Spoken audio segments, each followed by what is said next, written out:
What if a simple act of kindness could lead to the most dangerous moment of your life? A young black teenager finds an expensive phone and decides to do the right thing, return it to its owner. But his journey takes him through a wealthy neighborhood where every step is met with suspicion, and prejudiced glances turn into outright hostility. When fear and mistrust reach their peak, the police are ready to take him for a criminal. Can one elderly man change the outcome of this tense encounter and prove that hope and change are possible even in the face of injustice? Don't miss out on more powerful stories that challenge your perspective and touch your heart. Make sure to like, subscribe, and hit the notification bell so you never miss a new upload. Jaden, a 16-year-old black teenager, was no stranger to hardship. Living in a struggling neighborhood on the edge of the city, where sirens and shouting were the night's lullabies and broken streetlights barely illuminated cracked sidewalks. Every day felt like a battle just to stay afloat. His mother, Linda, worked 2 jobs, juggling shifts at a diner and cleaning offices at night, barely scraping together enough to keep the lights on and put food on the table. His father had left when Jaden was just a child, leaving Linda to raise him and his younger sister, Mia, alone. Jaden took it upon himself to help as much as he could, working at a local car wash after school to bring in whatever extra money he could manage. Despite their circumstances, Linda had always raised Jaden to be honest and hard-working, even when it seemed like the world was working against them. "Don't let them put you in a box," she would tell him. "People will see what they want to see. You have to show them who you really are." It wasn't always easy. Jaden faced constant judgment from the world around him, a world that often seemed determined to believe the worst about people who looked like him. One late afternoon, as Jaden walked home from the car wash, still wearing his damp uniform, he noticed something unusual on the ground near the curb. It was a sleek, shiny phone, one of those high-end models he'd only seen in commercials and in the hands of the rich kids from the other side of town. For a moment, he just stood there, staring at it. His heart quickened.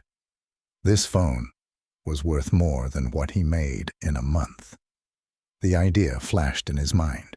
He could sell it, make some quick cash, maybe even help his mom with the overdue bills, or buy Mia those shoes she had been wanting for school. He crouched down, picking up the phone carefully, feeling its weight in his hand. It was almost new, without a single scratch on the screen. He pressed the power button, and the screen lit up, still unlocked. Temptation gripped him. Jaden knew plenty of people who wouldn't think twice about keeping it. After all, they'd argue. Who wouldn't? Life wasn't fair to them, so why should they play fair in return? But Jaden wasn't like that. He had always been taught to do what was right, no matter how hard it was. A deep breath steadied his nerves. He swiped through the phone, looking for any clue about the owner. Finally, he found a contact, labeled Mom. His hands shook slightly as he dialed the number. After a few rings, a woman's voice answered, sounding strained and worried. "Hello? Who is this?" she demanded, her voice laced with panic. Jaden swallowed hard. Hi, ma'am. My name's Jaden. I found this phone on the street, and I'm trying to return it to its owner." There was a pause, and then the woman exhaled, her voice softening with relief. "Oh, thank God. This is my husband's phone. I've been trying to reach him all day." "You found it? Thank you so much. Could you please bring it to our home address?" Jaden felt a small surge of pride. Maybe he couldn't change the world, but he could still make a difference. He agreed and asked for the address. The woman offered to pay for a cab, but Jaden declined. He couldn't afford to lose the money he'd earned from his shift today. "No worries, ma'am. I'll walk. I'll get there soon." He put the phone in his pocket, took a deep breath, and started the long walk to the wealthier part of the city, where the houses were big, the lawns were green, and people didn't have to worry about where their next meal was coming from. As Jaden continued on his journey, his mind was filled with a mixture of determination and anxiety. The sun was beginning to set, casting long shadows on the sidewalk as he walked. He knew he had made the right choice. His mother's voice always echoed in his head, reminding him of who he was and who he wanted to be. But still, he couldn't help but feel a twinge of regret. He had turned down the easy path for the harder one, and in his world, the hard path wasn't just difficult, it was dangerous. What if it's all a setup? He thought to himself. What if they don't believe me? What if something goes wrong? He pushed those thoughts away. He was doing the right thing, and that had to count for something. His footsteps echoed off the pavement as he crossed from his side of town to the other, where the differences were immediately apparent. Here, the houses weren't crammed together like sardines in a can. Each home stood proudly apart, with wide driveways, manicured lawns, and gates that seemed more decorative than functional. Even the air seemed fresher, cleaner, as if privilege could be tasted in the breeze. Jaden's nerves began to fray as he continued walking. The people in this neighborhood weren't like him. They weren't used to seeing someone like him, especially after dark. And he knew what they'd think when they saw him. He could already feel the judgmental stares before he even encountered anyone. A jogger passed him by, glancing quickly over his shoulder as if checking that Jaden wasn't following him. A woman walking a small dog on the opposite side of the street picked up her pace when she saw him, clutching her phone a little tighter. Jaden sighed, his shoulders slumping. He wasn't here to cause trouble. He was just trying to do the right thing. He stopped to ask an elderly woman for directions. "Excuse me, ma'am. Could you help me find this address?" he asked, showing her the note he had written down from the phone call. The woman barely glanced at the note before cutting him off. "I don't have any money to spare," she said coldly, moving away quickly. Jaden bit back his frustration. "I'm not asking for money, just directions." But she was already gone. He took a deep breath, feeling the weight of every stare, every whisper. This was what his mother had warned him about. People see what they want to see, she'd said. And right now, all they saw was a young black man who didn't belong. "Maybe I should have just kept the phone," he muttered under his breath. But he shook the thought away. No, he couldn't let himself think like that. Not now. Not ever. He continued down the street, determined to find the right house. He was close now. Just a few more blocks. He could feel the phone buzzing in his pocket with messages, probably from the woman trying to check on his progress. He thought about calling her back, but he didn't want to look even more suspicious, standing in the middle of a rich neighborhood, talking on a stranger's phone. As he approached what he hoped was the correct address, his heart began to pound a little harder. He was almost there. The houses on this street were enormous, their brick facades and tall windows casting shadows that stretched across the wide, clean sidewalks. Jaden felt like he was walking into a different world, one where people didn't worry about broken streetlights or cracked sidewalks. He could hear the distant sounds of children playing in backyards, their laughter carefree and light, something he rarely heard back home. As he walked, he noticed more and more people turning to stare at him. A couple of middle-aged women standing in a driveway with yoga mats under their arms paused their conversation and turned to watch him. Jaden could see them whispering to each other, their eyes never leaving him. "Keep walking," he told himself. "You're almost there." A luxury SUV slowed as it passed him, the driver craning their neck to get a good look. Jaden's face flushed with a mix of embarrassment and frustration. He wasn't here to cause trouble. He just wanted to do the right thing. But it seemed like no matter what he did, people always assumed the worst. He glanced at the note he had written again, checking the address. He was so close. But then, out of the corner of his eye, he saw a man emerge from a house just a few doors down. The man, dressed in a clean white tracksuit, stopped and stared directly at Jaden, his expression hardening into one of suspicion and distrust. "Hey, you," the man shouted, stepping closer. "What are you doing around here?" Jaden hesitated for a moment, then raised his hand slightly to show he meant no harm. "I'm just looking for this address," he said, trying to keep his voice steady. "I found a phone, and I'm trying to return it to the owner." The man's eyes narrowed. "Yeah, right. You expect me to believe that? You're just scoping the place out, aren't you? Looking to rob someone?" Jaden felt a surge of anger rise within him. He clenched his fists at his sides, but kept his voice calm. "No, sir.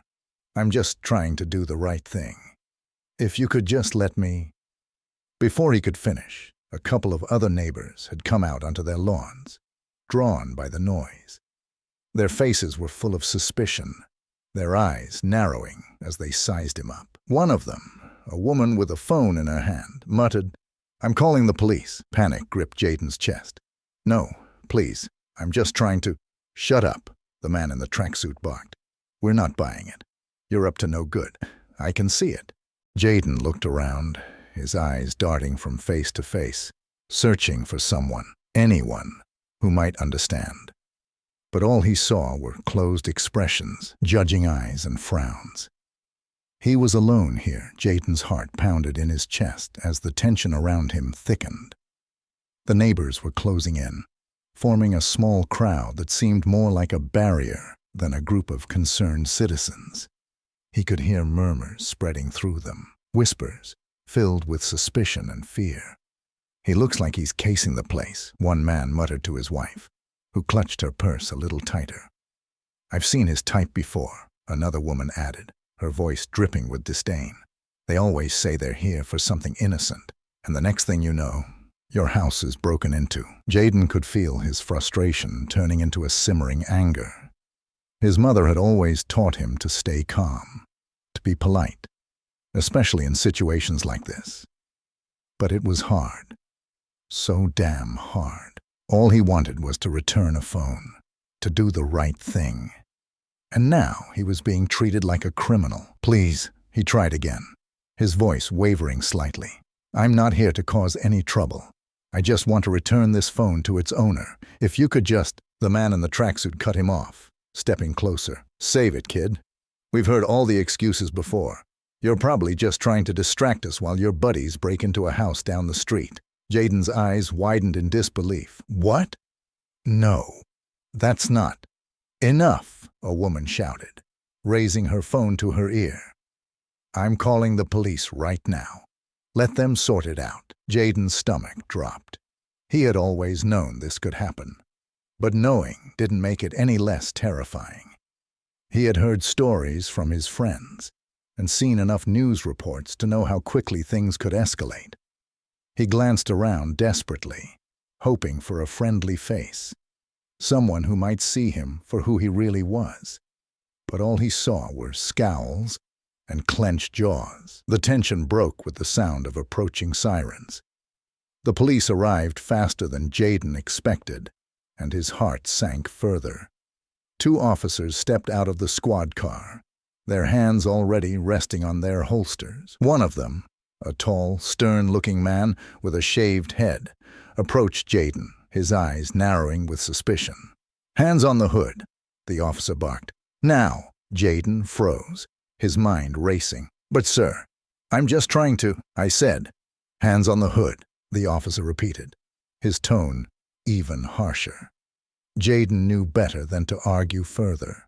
He slowly raised his hands and placed them on the hood of the police car, his whole body trembling. The officer grabbed his arm and pulled it behind his back, patting him down roughly. "What are you doing in this neighborhood, kid? You got any weapons on you?" "No, sir, I swear," Jaden replied, his voice shaking. "I found a phone, and I wanted to return it. That's all. I'm not trying to cause any trouble." The officer didn't seem convinced. He pulled out a pair of handcuffs and moved to place them on Jaden's wrists. "We'll see about that." But before he could snap them on, a voice cut through the tension. "Wait! Stop! He's telling the truth." The voice that cut through the tension was firm and clear, but there was a sense of urgency in it. An elderly white man emerged from one of the larger houses across the street. He was slightly hunched, but his stride was purposeful. His gray hair was neatly combed back, and he wore a cardigan over a button-up shirt. The crowd parted slightly as he approached, and the neighbors turned to look at him. "Officers, please," the man continued, his voice carrying both authority and concern. "This young man is here to return my phone. I lost it earlier today, and he called my wife to let her know he found it." The officer with the handcuffs paused, his grip on Jaden's wrist loosening slightly. He looked at the elderly man, then back at Jaden, as if trying to piece together the truth from the fragments of information he had.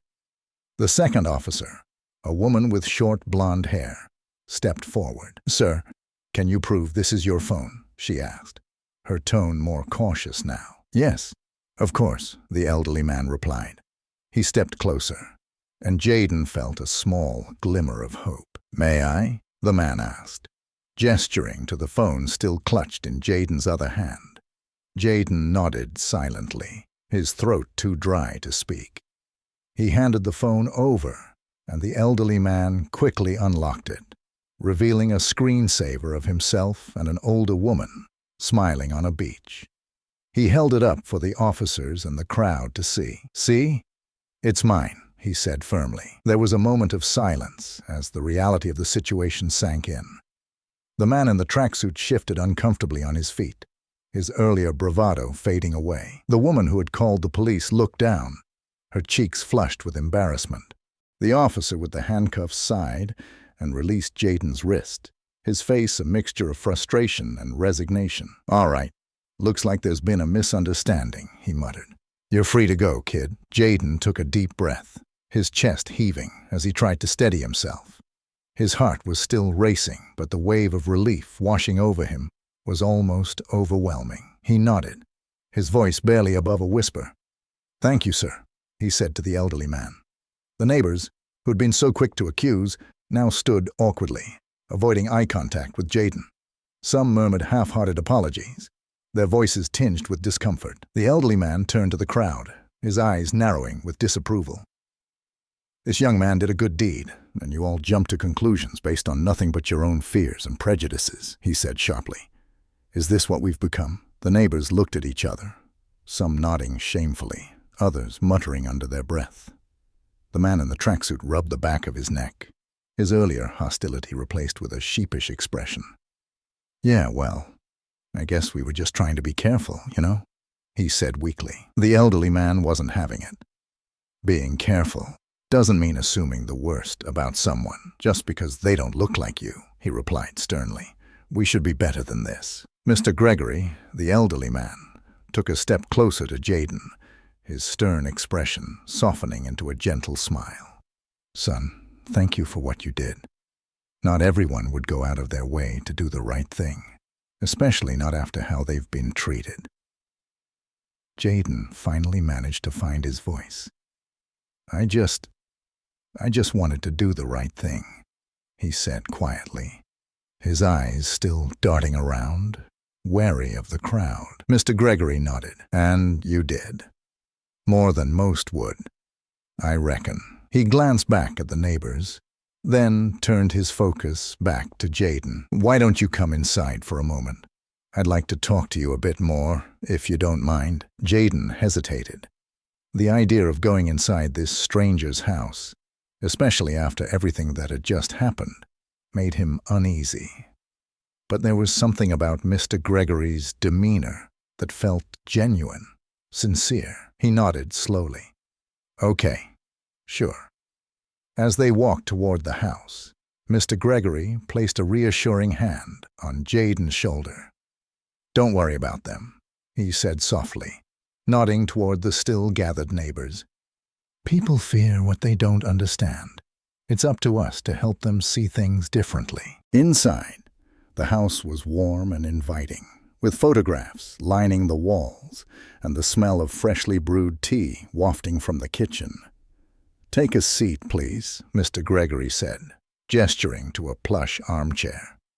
"Would you like some tea?" Jaden nodded, still feeling a bit out of place in such a well-kept home. As Mr. Gregory prepared the tea, he spoke over his shoulder. "You know, I wasn't always this open-minded," he admitted. "I grew up in a time and place where people like us and people like you didn't mix much, but I learned through my own mistakes that the world isn't so black and white. It's a lesson more people need to learn, it seems." Jaden listened, surprised by the man's honesty. "What changed your mind?" he asked, genuinely curious. Mr. Gregory turned around, carrying 2 cups of tea. "A lot of things, really. But it started when I got older and started to see the world for what it really was. I met people who didn't look like me, didn't come from where I came from, and I realized that they were just people, just like me. People who laughed, loved, hurt, and hoped. And once you see that, you can't unsee it." Jaden nodded slowly, sipping his tea. "I get it. My mom always says people only see what they want to see. She tries to teach me and my sister to be better, no matter what the world throws at us." Mr. Gregory smiled. "Your mother sounds like a wise woman, and she's raised a good son. You've done something today that not many people would do, and for that, you have my respect." Jaden felt a warmth spread through his chest, an unfamiliar but welcome feeling of being seen and understood. After a few minutes, Jaden and Mr. Gregory emerged from the house, and the 2 of them walked back outside together. The neighbors were still lingering around, their earlier expressions of suspicion now replaced with a mixture of shame and awkwardness. The man in the tracksuit, who had been the most vocal in accusing Jaden, took a hesitant step forward. His face, which had been filled with anger and mistrust, now looked strained and uncomfortable. "Hey, kid," he began, his voice low and a bit shaky. I'm sorry. I jumped to conclusions. I thought you were here to, do something bad." Jaden looked at him, his face a mixture of exhaustion and skepticism. "Yeah, I get that a lot," he said, his voice flat. "People see what they want to see." The woman who had called the police stepped forward as well, her cheeks flushed with embarrassment. "I'm sorry too," she said, her voice barely above a whisper. "I was just scared, I guess." Mr. Gregory wasn't about to let them off that easily. "Scared?" he echoed, his voice carrying a firm but patient tone. "Scared of what, exactly? A young man doing a good deed? Or scared of the fact that he looks different from you?" The neighbors looked down, unable to meet his gaze. Some of them murmured half-hearted apologies, their discomfort evident. The woman who had called the police shifted on her feet, clearly wanting to escape the moment. One of the older men in the group, who had remained silent up until now, spoke up. "Look, I think we all learned something today," he said, trying to sound diplomatic. "Maybe next time, we won't be so quick to judge." Mr. Gregory nodded, though his expression remained stern. "I hope so. This young man did something kind and honest, and instead of showing him gratitude, we showed him fear and distrust. That's not the kind of community I want to be a part of. Is it the kind you want to be?" There were murmurs of agreement, albeit hesitant ones. Jaden watched them, his feelings still a mixture of relief, frustration, and a lingering bitterness. He had done the right thing, but why did it always have to be so hard? One of the younger neighbors, a woman in her 30s with curly brown hair, stepped forward. "Thank you," she said softly to Jaden, "for being better than us today." Jaden shrugged, not sure how to respond. "I just did what I thought was right." As the crowd began to disperse, Mr. Gregory turned to Jaden. "You handled yourself well, son. You kept your cool, even when things were stacked against you." "That's not easy." Jaden nodded, his shoulders relaxing just a bit.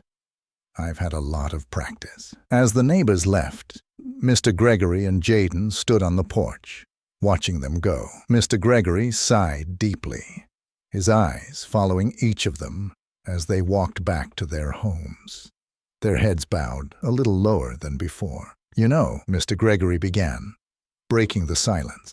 I've lived here a long time, seen a lot of people come and go. And let me tell you, folks around here, they're not bad people, but they're scared.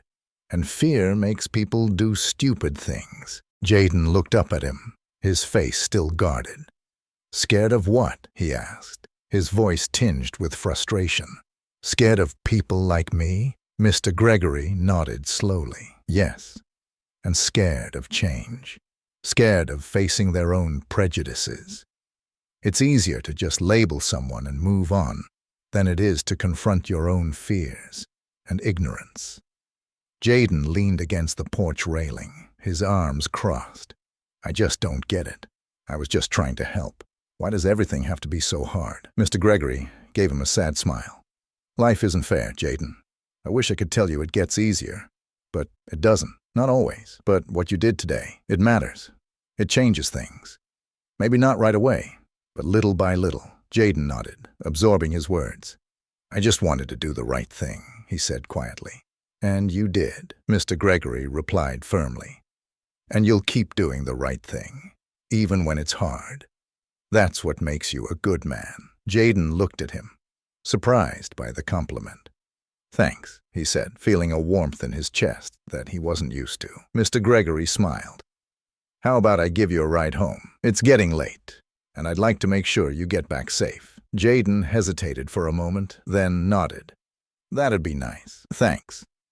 As they walked to Mr. Gregory's car, Jaden couldn't help but feel a little lighter. Today had been tough, but maybe it wasn't all bad.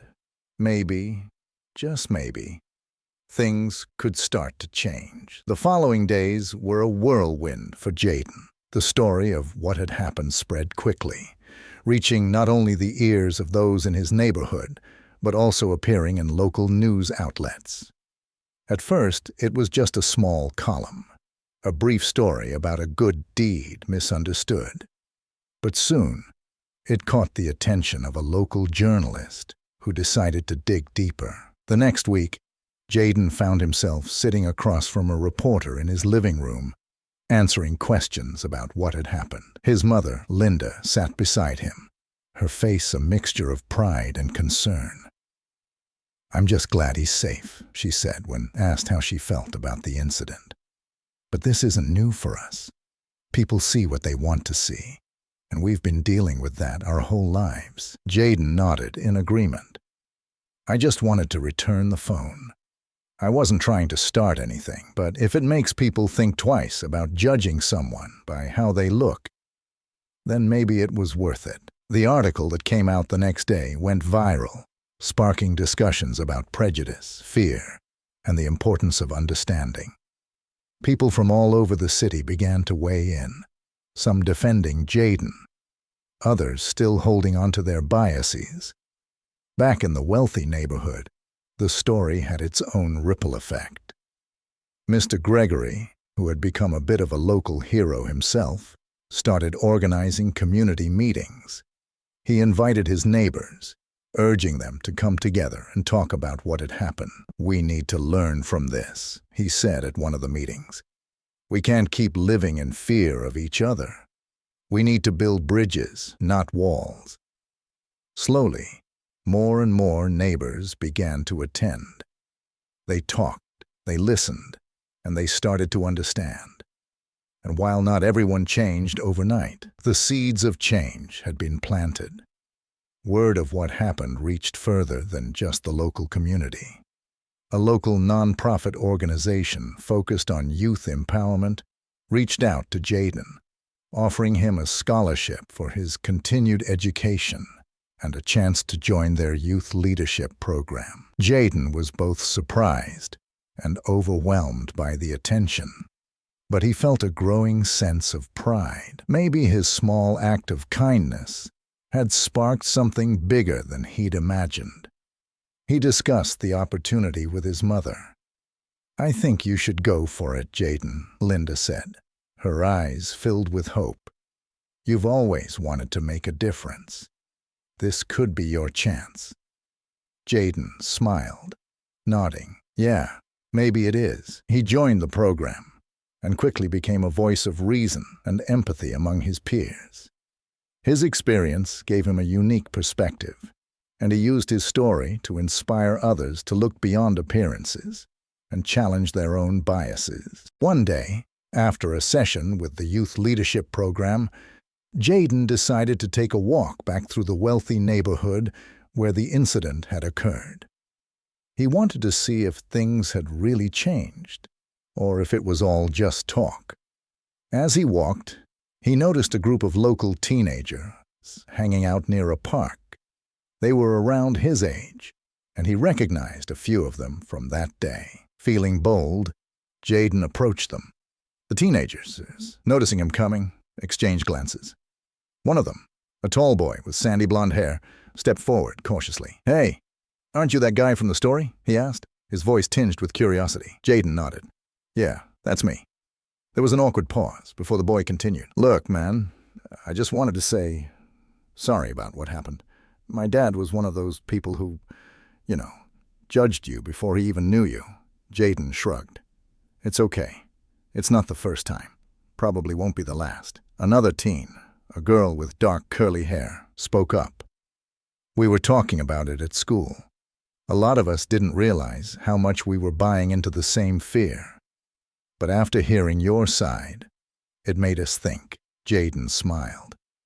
"That's all I wanted, for people to think." Over the next hour, Jaden and the teens talked, shared their experiences, and found they had more in common than they had thought. It wasn't much, but it was a start, and sometimes that's all it takes. When Jaden returned to his neighborhood, word of his actions had spread even further. He was now seen as a role model, someone who had stood up for what was right, even when it was hard. His friends, who used to tease him for being too good, now looked up to him. "Hey, Jaden," one of his friends said one day, "maybe we should start doing more good stuff around here, Show people we're not what they think we are." Jaden nodded. "Yeah, maybe we should." Together, they started a small community group aimed at helping out around the neighborhood, cleaning up the streets, organizing food drives, and even setting up study sessions for kids who needed help with schoolwork. Jaden's actions had sparked something that was growing bigger than him. Back in the wealthy neighborhood, not everything was smooth sailing. Mr. Gregory's wife, Martha, wasn't as convinced as her husband that getting involved was the right move.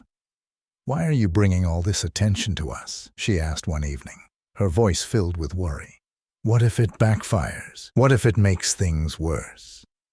Mr. Gregory shook his head.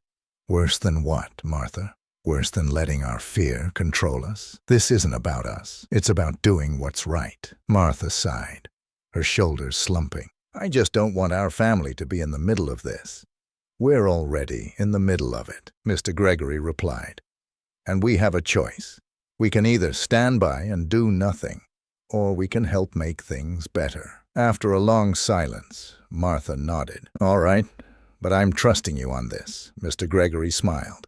"That's all I ask." With Martha's hesitant support, Mr. Gregory continued to push for change in his community.